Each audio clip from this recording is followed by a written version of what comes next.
Hello friends வணக்கம். Welcome back to my channel. நாங்கள் இருக்கிறது ஈஸ்ட் ஆஃப்ரிக்கா, உகாண்டா. என்னோட சேனலை ஃபஸ்ட் டைம் பார்க்குறீங்கன்னா மறக்காம சேனலை சப்ஸ்கிரைப் பண்ணிக்கோங்க. வீடியோ பிடிச்சிருந்தா லைக் பண்ணுங்கள். ஓகே, வாங்க வீடியோக்குள்ளே போகலாம். இன்றைக்கி இந்த வீடியோவில் நம்ம எதை பற்றி பார்க்க போகிறோம்னு பார்த்தீங்கன்னா, சாய்பாபா கோயிலில் நடந்த குரு பூர்ணிமா செலிப்ரேஷனை தான் அவங்க கூட ஷேர் பண்ணிக்க போகிறேன். ஒவ்வொரு வருஷமும் குரு பூர்ணிமா செலிப்ரேஷன் ரொம்ப சூப்பராக இருக்கும். போன வருஷத்தை விட இந்த வருஷம் இன்னும் ரொம்ப சூப்பராக அமைஞ்சுதுங்க. முதல்ல குரு பூர்ணிமானா என்ன, குரு பூர்ணிமாவை நம்ம ஏன் கொண்டாடணும், ஷீரடியில் ஏன் கொண்டாடுறாங்க அப்படிங்கிறத பார்ப்போம். பூர்ணிமா அப்படின்னா பௌர்ணமின்னு அர்த்தங்க. ஆனி மாதத்தில் வரக்கூடிய பௌர்ணமினால தான் நம்ம குரு பூர்ணிமாவா கொண்டாடுறோம். வேதங்களையும் புராணங்களையும் தொகுத்து கொடுத்தவர் வேதவியாசர். வேதவியாசருக்கு நன்றி செலுத்தும் விதமா நம்ம கொண்டாடுறதுதான் குரு பூர்ணிமா. அதாவது இப்ப நம்ம டீச்சர்ஸ் டே, பேரண்ட்ஸ் டே, சில்ட்ரன்ஸ் டே கொண்டாடுறோம் இல்லைங்களா? அதே மாதிரி அந்த காலத்துல குருமார்களுக்கு நன்றி சொல்லும் விதமா தான் இந்த குரு பூர்ணிமா இருந்திருக்கு. ஆக்சுவலி இது குரு பூர்ணிமான்னு சொல்ல மாட்டாங்க, வியாச பூர்ணிமான்னு சொல்லுவாங்க. அதாவது நம்ம புக்ல எல்லாம் படிச்சிருப்போம் தெரியுங்களா? ரிக் வேதா, யஜுர்வேதா, சாம வேதா, அதர்வண வேதா அப்படின்னு அந்த வேதங்களை வந்து 4ஆ தொகுத்து கொடுத்தவர் தான் வேதவியாசர். அதனாலதான் அவருக்கு வந்து வேதவியாசர்னு பேர் வந்திருக்கு. அதே மாதிரி புராணங்கள் 18 புராணங்கள், எக்ஸாம்பிளுக்கு சிவபுராணம், பாகவத புராணம், விஷ்ணு புராணம், கருட புராணம், இப்படி 18 புராணங்கள் இருக்கு. அதையும் தொகுத்து கொடுத்தவர் நம்ம வேதவியாசர் தான். மகாபாரதத்தை எழுதினவரும் வேதவியாசர் தான். ஸோ அவருக்கு நன்றி செலுத்தும் விதமாக தான் இந்த குரு பூர்ணிமா செலிப்ரேஷனை நம்ம கொண்டாடுறோம். இப்போ நம்ம குரு பூர்ணிமா எப்படி வந்ததுங்கிற கதையை பார்த்தாச்சு. ஷீரடியில் ஏன் கொண்டாடுறாங்க அப்படிங்கிறது எனக்கு தெரிஞ்சதை உங்ககிட்ட நான் ஷேர் பண்ணிக்கிறேன்.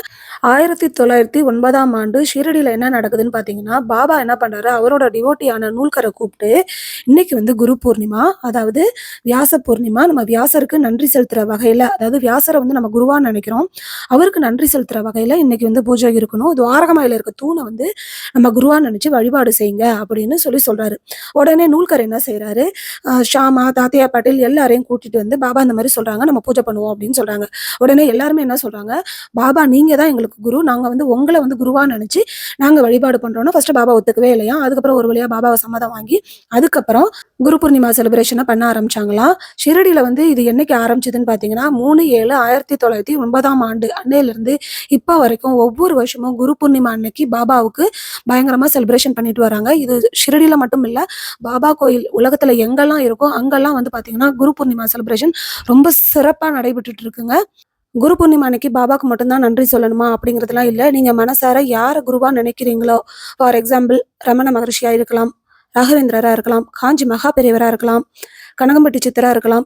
உங்க மனசுக்கு யாரை பிடிச்சிருக்கோ அவங்கள குருவா நினைச்சு அவங்களுக்கு இந்த நாள்ல நன்றி சொல்லுங்க. நான் குருவா நினைக்கிறது பாபா தாங்க. எனக்கு அம்மாவும் அவர் தான், அப்பாவும் அவர் தான். எந்த ஒரு கஷ்டம்னாலும் அவர்கிட்ட போய் சொல்லிட்டு வந்துட்டாலே போதும், எனக்கு மனசு வந்து ரிலாக்ஸ் ஆகிடும். எனக்கு வந்து ஒரு வாரமாவே உடம்பு சரியில்லை, இருந்தாலும் குரு பூர்ணிமா அன்னைக்கு பாபா போய் பார்த்துட்டாலே போதுங்கிற மாதிரி தான் இருந்துச்சு. பாபாவுக்காக கொஞ்சமா கேசரி செஞ்சு எடுத்துட்டு போனேன். ஒவ்வொரு வியாழக்கிழமையும் நான் பாபா கோயிலுக்கு போயிட்டு விளக்கு போட்டு வருவேன். என்னென்ன திங்ஸ் எல்லாம் எடுத்துருந்தேன்னு உங்ககிட்ட காட்டியிருந்தேன் ஆல்ரெடி. எப்பொழுதுமே கோயிலுக்கு போகும்போது வெறும் கையா போகாதீங்க, ஏதாவது பழங்கள் வாங்கிட்டு போங்க. இந்த கோயில் எங்க இருக்குன்னு பாத்தீங்கன்னா, கம்பாலால டீண்டா சாய்பாபா கோயில்னு சொன்னா எல்லாருக்குமே தெரியும். எங்க வீட்ல இருந்து ஜஸ்ட் 10 நிமிஷம் தாங்க. நான் வந்து காலையில போகலங்க, என்னோட ஹஸ்பண்ட் காலையில போய் பாபா பார்த்துட்டு தான் வேலைக்கு போனாங்க. இங்க வந்து பாத்தீங்கன்னா 4 ஆரத்தி ஆரம்பிக்கும். காலையில காக்கட ஆரத்தி, மத்தியானம் ஆரத்தி, அதுக்கப்புறம் ஈவினிங் வந்து தூப ஆரத்தி, நைட் வந்து பாத்தீங்கன்னா சேஜ் ஆரத்தி. 4 ஆரத்தியில கலந்துக்க முடியலன்னா ஏதாவது ஒரு ஆரத்தியில கலந்துக்கோங்க.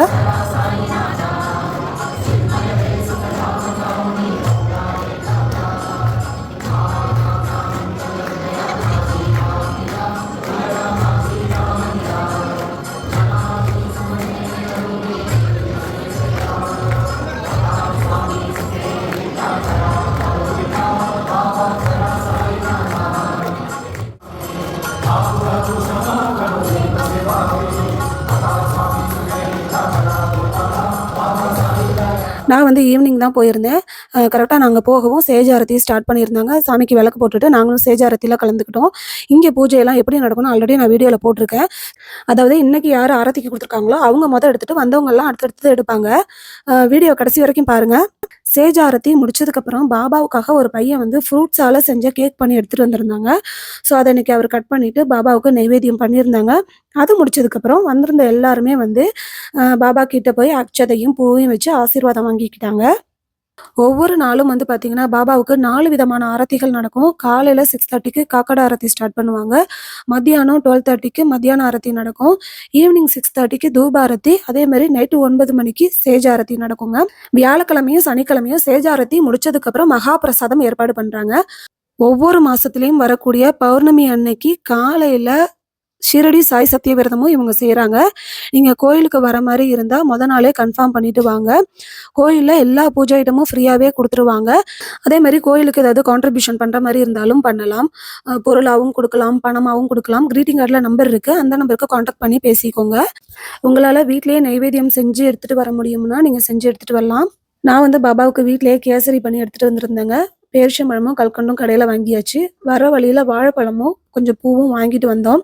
எப்பொழுதுமே வியாழக்கிழமை வந்து விளக்கு போடுறது பழக்கம். அதே மாதிரி வந்து பாபாவை நல்லபடியாக தரிசனம் பண்ணிட்டு அவருடைய ஆசீர்வாதமும் வாங்கிட்டு பிரசாதமும் கொஞ்சம் கொடுத்துருந்தாங்க. அதுக்கப்புறம் கீழே சாப்பிட போயிட்டோம். போன வருஷம் கூட இந்த அளவுக்கு கூட்டம் இல்லைங்க. இந்த வருஷம் வந்து பார்த்திங்கன்னா சரியான கூட்டம். நாங்கள் ஈவினிங் தான் வந்திருந்தோம். அப்பயுமே வந்து பார்த்திங்கன்னா ஒரு 1000 பேர்கிட்ட இருப்பாங்க. சரியான கூட்டமாக இருந்துச்சுங்க. நீங்களே பாருங்கள். எப்பொழுதுமே பாபா கோயிலுக்கு வந்துட்டு சாப்பிடாம போகவே கூடாதுங்க. காலையிலயும் சரி, மதியானமும் சரி, நைட்டும் சரி சாப்பாடெல்லாம் சூப்பராகவே ஏற்பாடு பண்ணியிருந்தாங்க. எவ்வளோ கூட்டம் இருக்குன்னு மட்டும் பாருங்கள். நைட்டுக்கு என்னென்ன ஏற்பாடு பண்ணியிருக்காங்கன்னு பாருங்கள். White rice, sambar, vegetable rice, சேமியா பாயாசம், பூரி, பன்னீர் பட்டர் மசாலா, போலி, ஜாங்கிரி, அப்புறம் வந்து தொட்டுக்கிறதுக்கு சம் ஸ்நாக்ஸ் வச்சுருக்காங்க. கூடவே வந்து பார்த்திங்கன்னா ஐஸ்கிரீமும் கொடுத்துருந்தாங்க. உண்மையாகவே ரொம்ப ரொம்ப சூப்பராக இருந்துச்சுங்க சாப்பாடு. ஒவ்வொரு வியாழக்கிழமையும் இப்படி தான் ஏற்பாடு பண்ணுவாங்க. ஆனால் இன்றைக்கி குரு பூர்ணிமாங்கிறதுனால ரொம்ப ஸ்பெஷலாக இருந்துச்சு. ரொம்ப சூப்பராகவும் இருந்துச்சு. இந்த அளவுக்கு கூட்டம் வரும்னு நான் நினச்சி கூட பார்க்கலங்க. அந்த அளவுக்கு கூட்டமாக இருந்தது. போன வருஷத்தோட இந்த வருஷம் உண்மையிலே செம்ம கூட்டம். காலையிலையும் கூட்டமாக தான் இருந்துச்சுன்னாங்க. மத்தியானமும் பரவாயில்ல, ஓரளவுக்கு கூட்டம் இருந்துச்சு. ஆனால் ஈவினிங் வந்து பார்த்திங்கன்னா நினச்சி கூட பார்க்காத அளவுக்கு அந்த அளவுக்கு கூட்டமாக இருந்தது. கார் பார்க்கிங் வந்து பார்த்திங்கன்னா ஃபுல்லாகவே இருந்துச்சு. கோயிலேருந்து கொஞ்சம் தூரத்தில் வந்து கார் பார்க்கிங் ஏற்பாடு பண்ணியிருந்தாங்க. அங்கே தான் நாங்கள் கார் பார்க் பண்ணிட்டு வந்திருந்தோம். இந்த பிரசாத பாக்ஸில் என்னென்ன இருந்துச்சுன்னு நீங்களே பாருங்கள். ஒரு பேக்கெட் ஸ்வீட்டும் ஒரு பேக்கெட் காரமும் வச்சுருந்தாங்க. வந்த எல்லாருக்குமே கொடுத்துருந்தாங்க.